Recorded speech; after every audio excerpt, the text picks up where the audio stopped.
നമസ്കാരം. ചാനൽ ചർച്ച എന്ന് പറഞ്ഞാൽ ദേ ഇതാണ്. നല്ല ഒരു അടിപൊളി ചാനൽ ചർച്ച കഴിഞ്ഞ ദിവസം കാണുകയുണ്ടായി. ആ ചാനൽ ചർച്ചയിൽ ഇടതുപക്ഷത്തിന്റെ പ്രതിനിധിയായിട്ട് വന്നത് AR റഹ്മാൻ, മറ്റ് BJP-യുടെയും അതുപോലെ തന്നെ കോൺഗ്രസിന്റെയും പ്രതിനിധികളും ബാക്കി അവതാരകനുമാണ് ഉണ്ടായിരുന്നത്.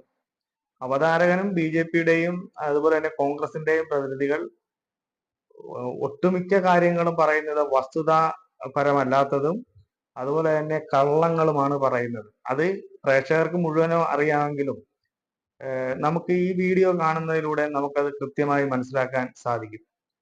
ഇത്രയും ഈ ഇടതുപക്ഷത്തിന്റെ ഭരണം തുടർച്ചയായി ഉണ്ടായതിനു ശേഷവും ഈ 8 വർഷങ്ങൾക്കുള്ളിൽ നടന്നിട്ടുള്ള കാര്യങ്ങളെല്ലാം ചാനൽ ചർച്ചയിൽ പറഞ്ഞിട്ടുള്ള 99% കാര്യങ്ങളും കളവും വസ്തുതയ്ക്ക് നിരക്കാത്തതുമായിട്ടുള്ള കാര്യങ്ങളാണ് മുഴുവൻ ചാനൽ ചർച്ചയിലും അത് പറഞ്ഞിട്ടുള്ളത്. നമുക്കത് എല്ലാവർക്കും അറിയാവുന്നതാണ്, പ്രേക്ഷകർക്ക് എല്ലാവർക്കും അറിയാവുന്നതാണ്.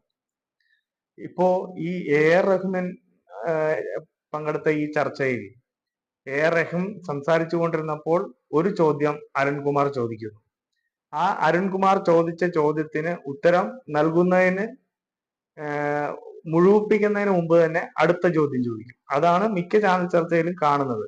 എന്തായാലും ഈ ചാനൽ ചർച്ചയിൽ പറഞ്ഞിട്ടുള്ള വസ്തുതകളെല്ലാം നിരത്തി എല്ലാ കൃത്യമായിട്ട് AR റഹീം അവതരിപ്പിച്ചിട്ടുണ്ട്. നമുക്ക് ഈ ചാനൽ ചർച്ച എന്താണെന്നും അതിന്റെ വസ്തുത എന്താണെന്നും കൃത്യമായും വ്യക്തമായും മനസ്സിലാക്കുന്ന രീതിയിൽ പ്രേക്ഷകർക്ക് ഞാൻ സമർപ്പിക്കുന്നു. TD സുബ്രഹ്മണ്യത്തിന് ഹിന്ദു പത്രവുമായി ബന്ധപ്പെട്ട് മുഖ്യമന്ത്രിയുടെ അഭിമുഖം വാങ്ങിക്കൊടുക്കാൻ എന്ത് ഉത്തരവാദിത്വമാണ് ഈ സർക്കാരിനുള്ളത്? അരുൺ യെസ്, അപ്പൊ നിങ്ങൾ ചർച്ച മാറ്റാണ്. നിങ്ങൾ കഴിഞ്ഞ 1 മണിക്കൂർ വീണ്ടും നിങ്ങൾ കേസിനെ തള്ളിയത് കൊണ്ട് മാത്രം ഞാൻ പറഞ്ഞതാ. ഞാൻ കേസിന്റെ കാര്യമൊന്നും പറഞ്ഞില്ല. അല്ല, ഒരൊറ്റ പ്രശ്നമേ ഉള്ളൂ. ചർച്ച നല്ല നിലയിൽ പോവുകയായിരുന്നു. അതിനിടയിൽ അരുണിന്റെ ഓവർ സ്മാർട്ട് കാണിച്ചിട്ടൊരു പരിഹാസം.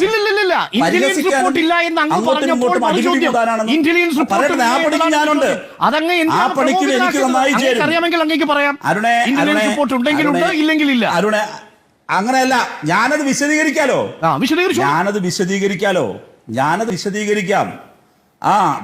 അതിന് മുമ്പ് ഒന്നുകൂടി പറഞ്ഞിട്ട് വിശദീകരിക്കാം. നമ്മളൊരു ചർച്ചയിൽ ഞാനാണ് ഏറ്റവും ക്യാമറ എന്ന് ഞാനും കരുതണ്ട, അരുണും കരുതണ്ട.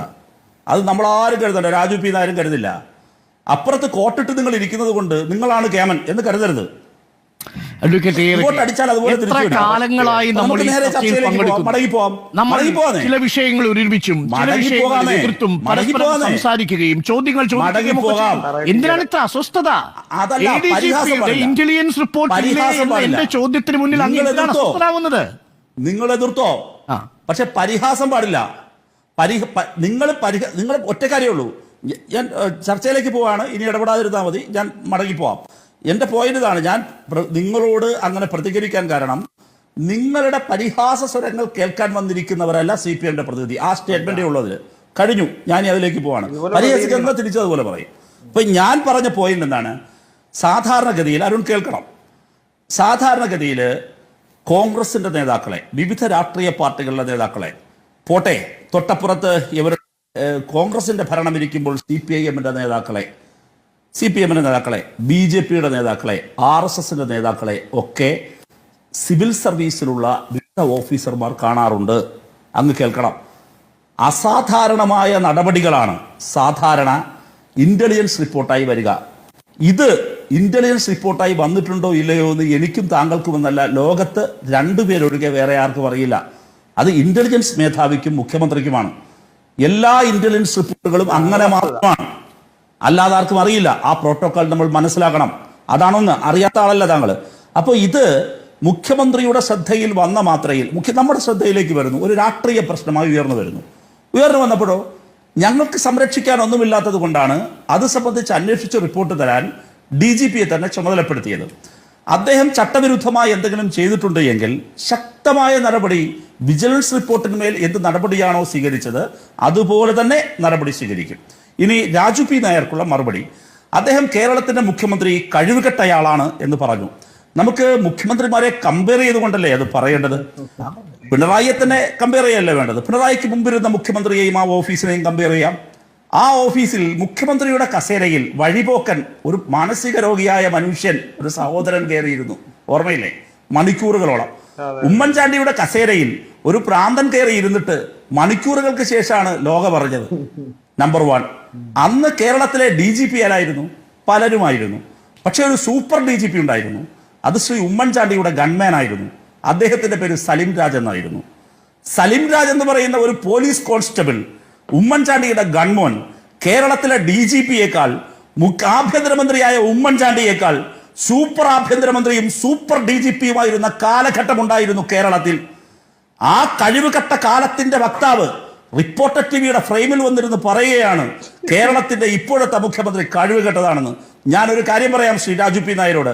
സമീപകാലത്ത് ഈ രാജ്യത്ത് ഞങ്ങളെ തുറന്നെതിർക്കുന്നതുൾപ്പെടെയുള്ള എല്ലാ മാധ്യമ സ്ഥാപനങ്ങളുടെയും, ഇന്ത്യ ടുഡേ ഉൾപ്പെടെയുള്ള മാധ്യമ സ്ഥാപനങ്ങളുടെ തുടർച്ചയായ ക്രമസമാധാന പാലനത്തിന്റെ, മികച്ച ക്രമസമാധാന പാലനത്തിന്റെ അവാർഡ് ലഭിക്കുന്ന സംസ്ഥാനത്തിന്റെ പേര് കേരളമെന്നാണ്.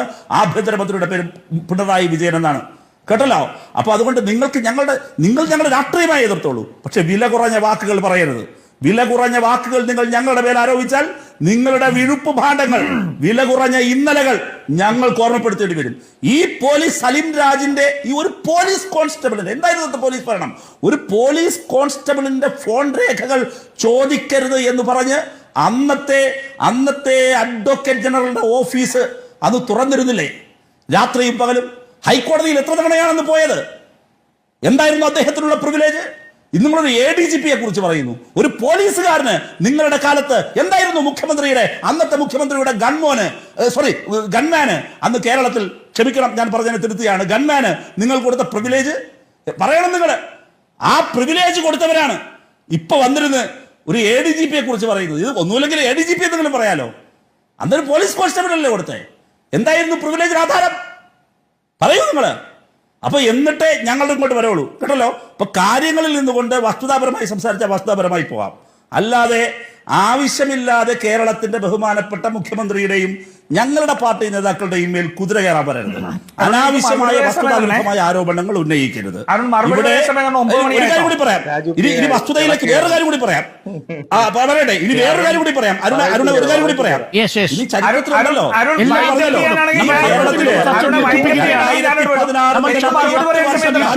എല്ലാ അതിഥികൾക്കും സമയമുണ്ടാവും.